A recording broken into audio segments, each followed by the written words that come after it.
শীতকাল পড়তে না পড়তেই কাছে দূরে কোথাও ঘুরতে যাওয়ার জন্য আমাদের মন ব্যাকুল হয়ে যায়।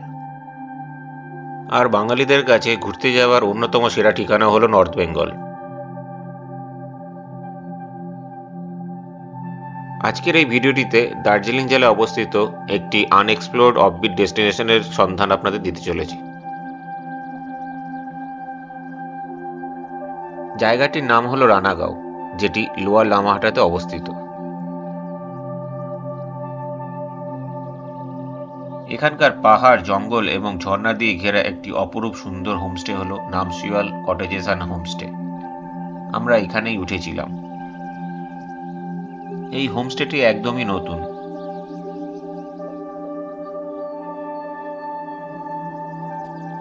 শহরের একঘেয়েমি জীবন থেকে কিছুটা মুক্তি পেতে আপনি এখানে এই কোলাহলমুক্ত এরিয়াতে অনায়াসে কাটিয়ে যেতে পারেন কয়েকটি দিন, যেখানে ব্যালকনিতে বসে আপনারা অপরূপ কাঞ্চনজঙ্ঘা সৌন্দর্য উপভোগ করতে পারবেন।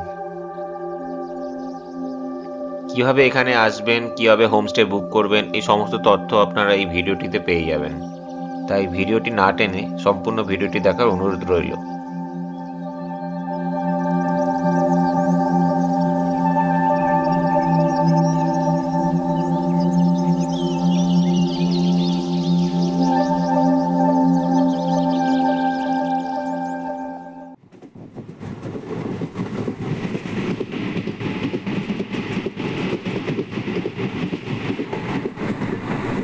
নর্থ বেঙ্গল যাওয়ার জন্য সাধারণত আমরা শিয়ালদা থেকেই ট্রেন ধরে থাকি, কিন্তু কনফার্ম টিকিট না পাওয়ার জন্য এবার একটু অন্য রুট আমরা বেছে নিয়েছিলাম। এবার আমরা বেছে নিয়েছিলাম 15721 আপ দীঘা টু এনজেপি পাহাড়িয়া এক্সপ্রেস। ট্রেনটি প্রতি শনিবার বিকেল 5:25 দীঘা থেকে ছাড়ে এবং হাওড়া হয়ে এনজেপি পৌঁছয়। হাওড়া থেকে ট্রেনটি ছাড়ার টাইম প্রতি শনিবার রাত 10টার সময় এবং এনজেপি পৌঁছানোর সময় হলো পরের দিন সকাল 9:05।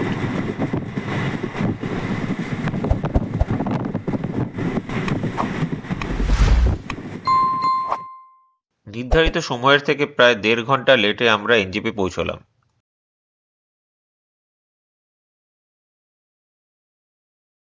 এনজেপি থেকে বেরিয়ে আগের থেকে বুক করা গাড়িতে করে আমরা চলে এলাম সালুগারা বলে একটি জায়গায়, যেখানে সান্টা বান্টা ধাবাতে আমরা আজকের ব্রেকফাস্ট করব। এনজেপি স্টেশন থেকে এখানকার দূরত্ব প্রায় 16 কিলোমিটার।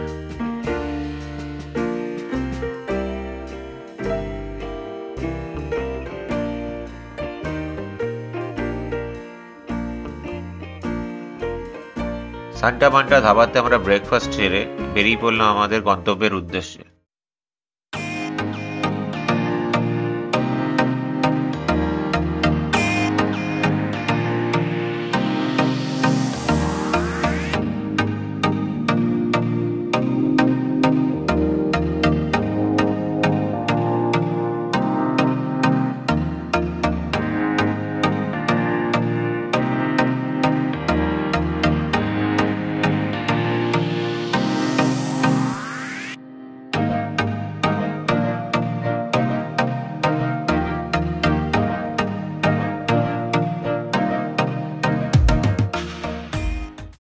আমরা এখন সেবক কালীবাড়িতে একটু নেমেছি। এত বছর আমরা এখানে আছি, কিন্তু কোনো বছরই নামা হয় না। এবার একটু 5 মিনিটের জন্য একটু নেমেছি, দেখবো সেবক কালীবাড়ি, দেখে তারপর আমরা আবার আমাদের গন্তব্যের দিকে এগিয়ে চলব। সেবক কালীবাড়ি, এই সিঁড়ি বেয়ে উপরে আপনাদের যেতে হবে। কালীবাড়ি থেকে বেরিয়েই সামনে একটা শিব মন্দির আছে, ওখানে আমরা এখন আর যাইনি। এই যে শিব মন্দির, আপনাদের হাতে সময় থাকলে আপনারা ঘুরে আসতে পারেন। সেবক কালীবাড়ি থেকে বেরিয়ে আমরা আবার এগিয়ে চললাম। সেবক কালীবাড়ির ভেতরে ফটোগ্রাফি এবং ভিডিওগ্রাফি সম্পূর্ণরূপে নিষিদ্ধ, তাই আপনাদের কোনো ভিডিও বা ফটো দেখাতে পারলাম না।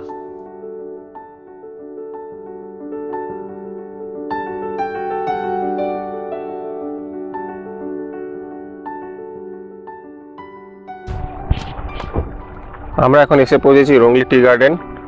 রানাঘাট যাওয়ার পথে রংলি টি গার্ডেন একটু দাঁড়িয়ে নেব, একটু দাঁড়িয়ে তারপর আমরা আবার সামনে এগিয়ে যাব।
রংলি টি গার্ডেনে আছি।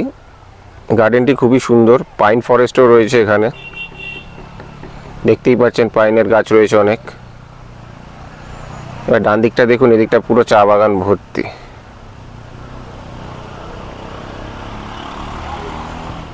আপনাদের খুব ভালোই লাগবে এখানে আসলে, অবশ্যই এখানে এসে একটু টাইম কাটাবেন, আপনাদের খুব ভালো লাগবে।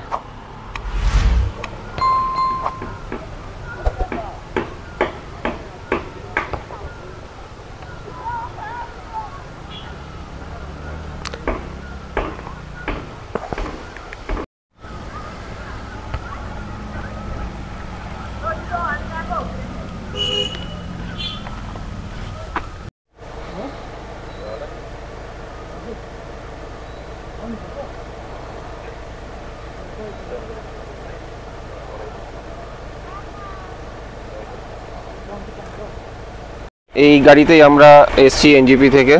এই আমাদের দাদা, ড্রাইভার দাদা আনন্দ ভাই, এনার ফোন নাম্বার আমি দিয়ে দেবো আপনার ডেসক্রিপশন বক্সে। এখান থেকে নম্বরে ফোন করে আপনারা এনজিপিতে আসলে যে কোনো জায়গায় গাড়ি আপনারা পেতে পারেন। আর জাইলো গাড়ি আছে এনার, গাড়ির কন্ডিশন খুবই ভালো, আর ভেতরেও খুবই ভালো, বাইরেও ভালো আছে, কোনো অসুবিধা হবে না। বলুন। हाँ नमस्ते, मेरा नाम आनंद बरदेवा और मैं दार्जिलिंग का प्रॉपर रहने वाला हूँ। तो आप लोग कहीं पर भी जाएंगे, नॉर्थ बंगाल पूरा टूवर्स सब करा देंगे, पूरा अच्छा सर्विस दे देंगे, अपना फैमिली जैसे करके कर देंगे। तो इधर आइए, अच्छा सर्विस दे देंगे। और मेरा कॉन्टैक्ट नंबर है 9883906325। इसमें मेरा व्हाट्सएप नंबर भी है, इसमें मेरा कॉल नंबर भी है। तो आप लोग आइए, यहाँ पर आकर हम लोग एक साथ होकर हमारा ट्रिप अच्छा एकदम अच्छा करके घूमेंगे। Thank you. ঠিক আছে, থ্যাংক ইউ। তো আপনারা ওনার নাম্বার দেওয়া থাকবে, বললেও দিয়েছেন, পরেও আমি অ্যাড করে দেবো নাম্বার, সেই নাম্বারে ফোন করে আপনারা আসতে পারেন। সব কথা বলে নিয়ে আপনারা চলে আসবেন, কোনো অসুবিধা নেই। রংলি টি গার্ডেনে বেশ কিছু সময় কাটানোর পর আমরা এগিয়ে চললাম রানাগাঁওয়ের উদ্দেশ্যে। বলে রাখি, এনজিপি থেকে রানাগাঁওয়ের জন্য আপনারা লাক্সারি টাইপের গাড়ি, জাইলো গাড়ি পেয়ে যাবেন 4000 থেকে 4500 টাকার মধ্যে। এছাড়া সুমো আপনারা পেয়ে যেতে পারেন 3500 থেকে 4000 টাকার মধ্যে।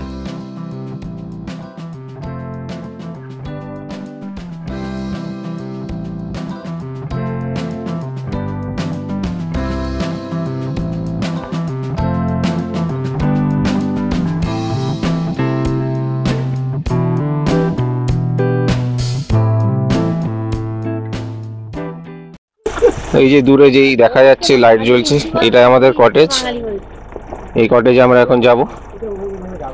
এখান থেকে একটু অফ রোডিং করতে হবে, মানে হেঁটে হেঁটে আমাদের একটু যেতে হবে, কারণ ওই পর্যন্ত রাস্তা এখনো তৈরি হয়নি। ওই কটেজটা আমাদের আছে।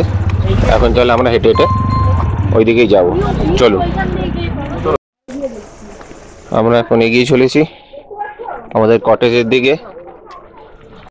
নামসিওয়াল কটেজেস অ্যান্ড হোমস্টেজ।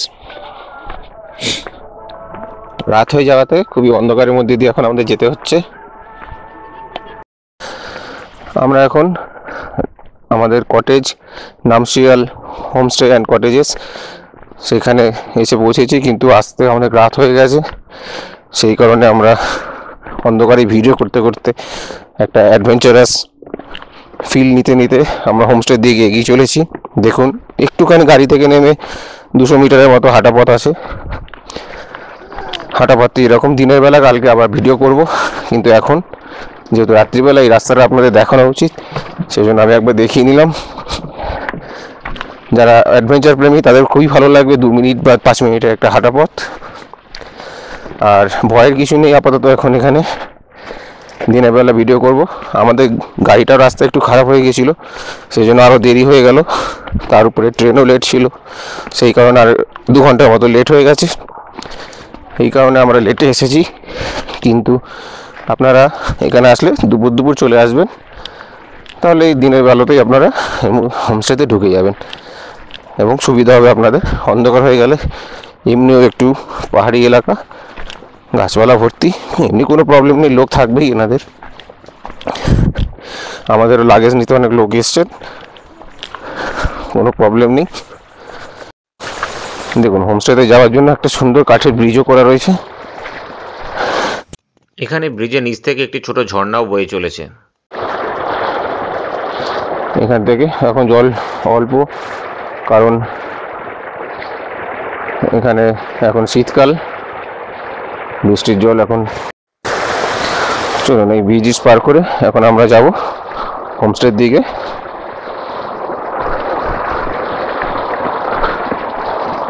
সুন্দর একটি কাঠের গাছের গুড়ি দিয়ে সুন্দর একটি ব্রিজ বানিয়েছে।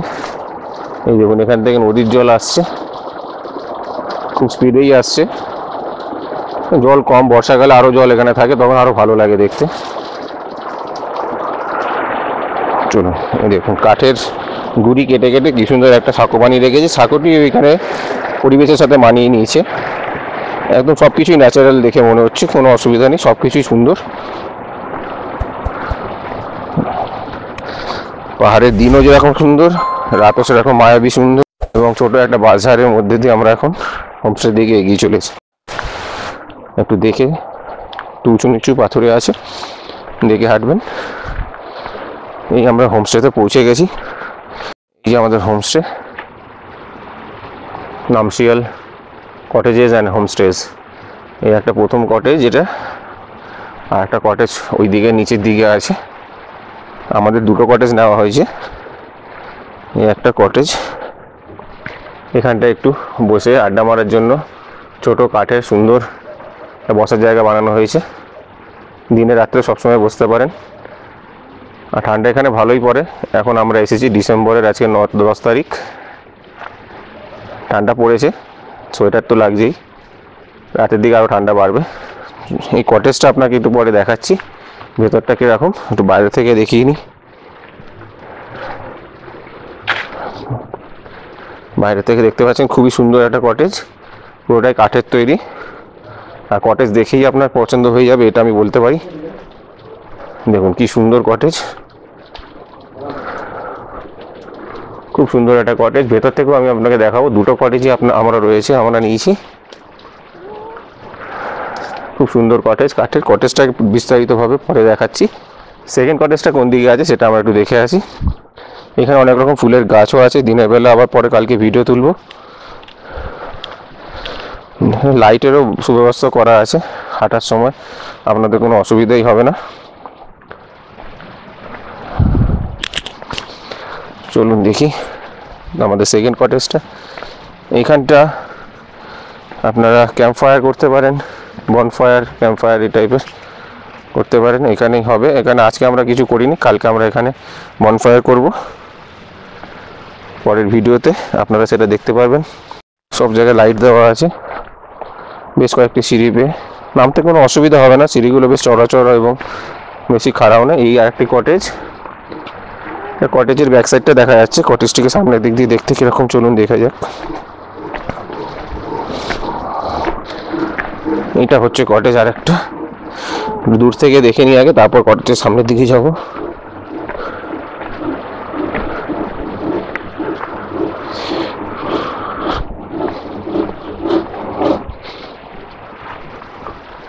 এই যে কটেজ, দিনের বেলা আবার দেখাবো। এখন রাতে দেখুন কি সুন্দর সেজে উঠেছে লাইটের আলোতে। সামনে দিয়ে দেখি কেমন দেখতে লাগছে কটেজটিকে।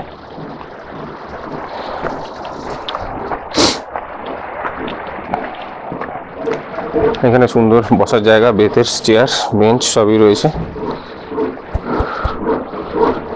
এই দেখুন, এই কটেজটি ওরকম আদলে তৈরি, ভেতর থেকে কিরকম দেখতে আমি পরে আপনাকে দেখাচ্ছি। চলুন, এখানে এখন আমাদের অন্যান্য লোকের একটু ফ্রেশ হচ্ছে, আমরা একটু আবার উপরে যাই। আমাদের উপরে কটেজটি দেখুন, এখান থেকে ভারী সুন্দর লাগছে দেখতে।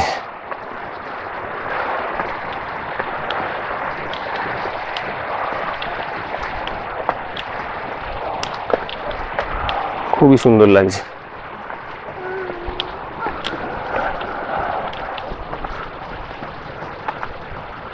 দেখুন কটেজটি।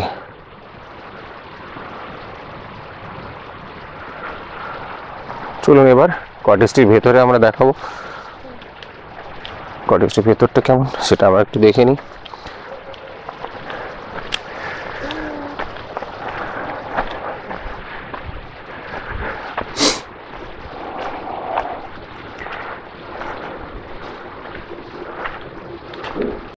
তাহলে এবার কটেজের ভেতরটা আমরা একটু দেখে নিই। এখানে ঢুকেই বাঁদিকে একটি টেবিল আর বসার জায়গা আছে সুন্দর। এখানে বসে সকালে আপনারা চা নাস্তা সবই করতে পারবেন।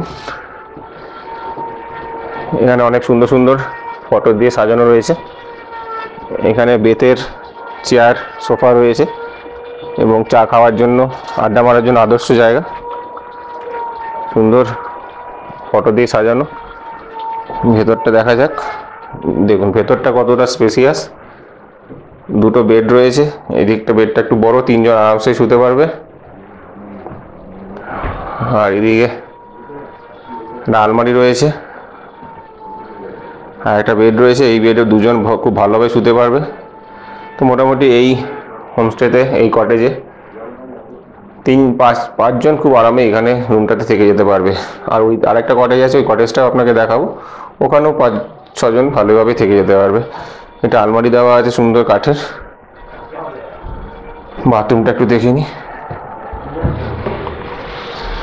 বাথরুমটা দেখে নিন, বেশ বড় একটি বাথরুম, পরিষ্কার পরিচ্ছন্ন। গিজারের ব্যবস্থা আছে, সব রকম সুবিধাই এখানে দেওয়া রয়েছে। আপনারা আসলে আপনাদের এখানে ঠান্ডার কোনো অসুবিধা হবে না এবং অন্যান্য কোনোভাবেই কোনো অসুবিধা হবে না। পরিষ্কার পরিচ্ছন্ন একটি বাথরুম এবং বেশ বড়, দেখে এটা বেশি ভালো লাগলো। সব জায়গায় এরকম বড় বাথরুম পাওয়া যায় না। সব কিছুই আপনাদের রয়েছে এখানে। সুন্দর বেডসাইড টেবিলও রয়েছে। সিলিংটা দেখতে পাচ্ছেন কত সুন্দর কাঠের কাজ করে বানানো হয়েছে, দেখতেই পাচ্ছেন।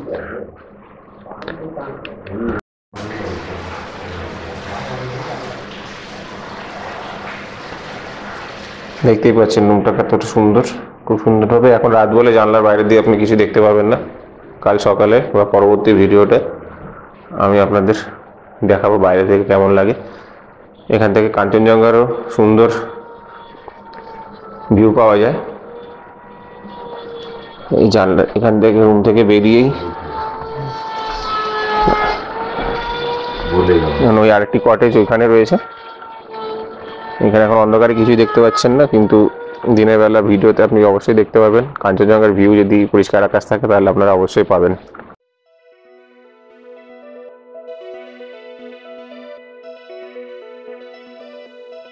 চলুন এবার দ্বিতীয় কটেজটি ভেতর থেকে একটু দেখে নেওয়া যাক।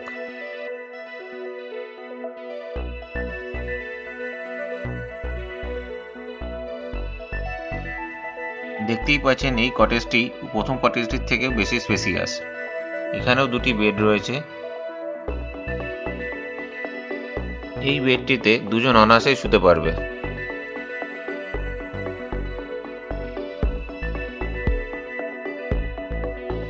এই বেডটিতে দুজন তো হবেই, আমার মনে হয় 3 জনও খুব ভালোভাবে এই বেডটিতে শুতে পারবে।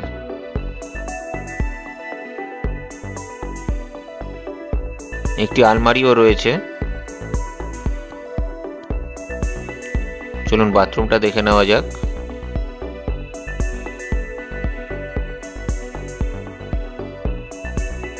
এখানে মাঝারি সাইজের একটি বাথরুম রয়েছে। বাথরুমটি বেশ পরিষ্কার পরিচ্ছন্নই আছে। এখানেও সবকিছুর ব্যবস্থা করা আছে।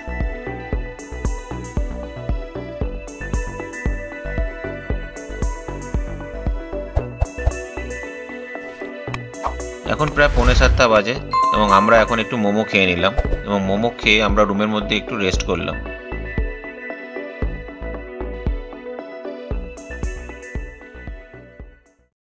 এখন আমরা সবাই মিলে ডিনার করতে যাচ্ছি। ডিনারটা করতে গেলে ওনাদের মাড হাউসের ওখানে ডিনারের জন্য ডিনার রুম বানানো আছে। এখন সেদিকেই আমরা যাচ্ছি। বাইরে এখন প্রচণ্ড ঠান্ডা। এখন 9:45 মতো বাজে। প্রচণ্ড ঠান্ডা, এত রুমে ছিলাম বোঝা যাচ্ছে না। ডিনারের জায়গাটা কেমন আছে, ডাইনিং রুম ওনাদের বানানো আছে।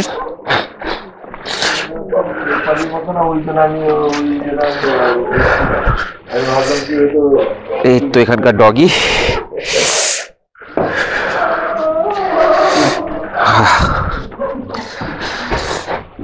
এটা হচ্ছে মাড হাউস। এটাকে তো ডেকোরেশনের কাজ চলছে।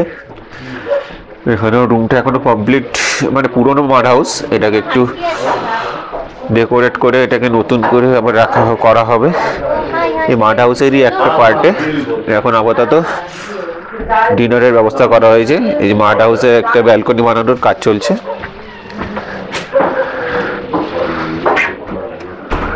साबिन जी है, हेलो, इनका ओनर है पूरा।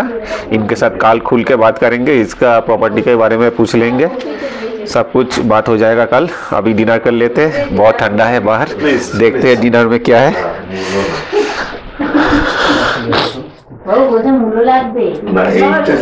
डिनर में बैठ गया सुन लो, डिनर में देख लो क्या क्या है।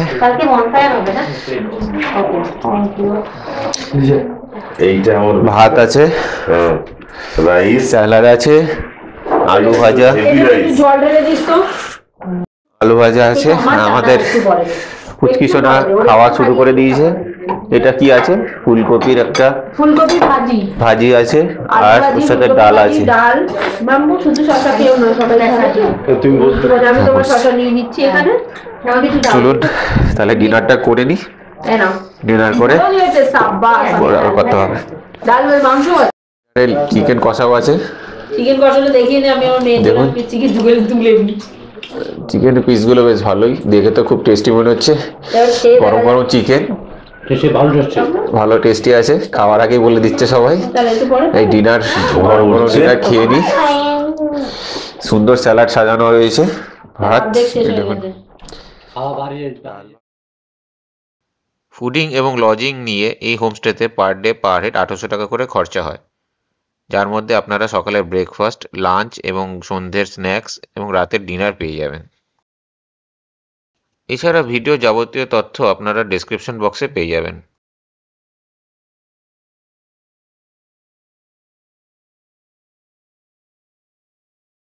এরপর আমরা ডিনার সেরে একটু বাইরে আড্ডা মারলাম, তারপর আমরা ঘুমোতে গেলাম। পরবর্তী ভিডিওতে আমি এই হোমস্টেতে আমাদের দ্বিতীয় দিনের অ্যাক্টিভিটিসগুলো তুলে ধরব। এই ভিডিওটি কেমন লাগলো আমাকে কমেন্টস করে জানাবেন। ভালো লাগলে লাইক এবং শেয়ার করবেন এবং আমার চ্যানেলটিকে সাবস্ক্রাইব করবেন। আর পাশে থাকা বেল আইকনটি ক্লিক করে দেবেন, তাহলে আমার পরবর্তী ভিডিওর আপডেটগুলি আপনি খুব সহজেই পেয়ে যাবেন।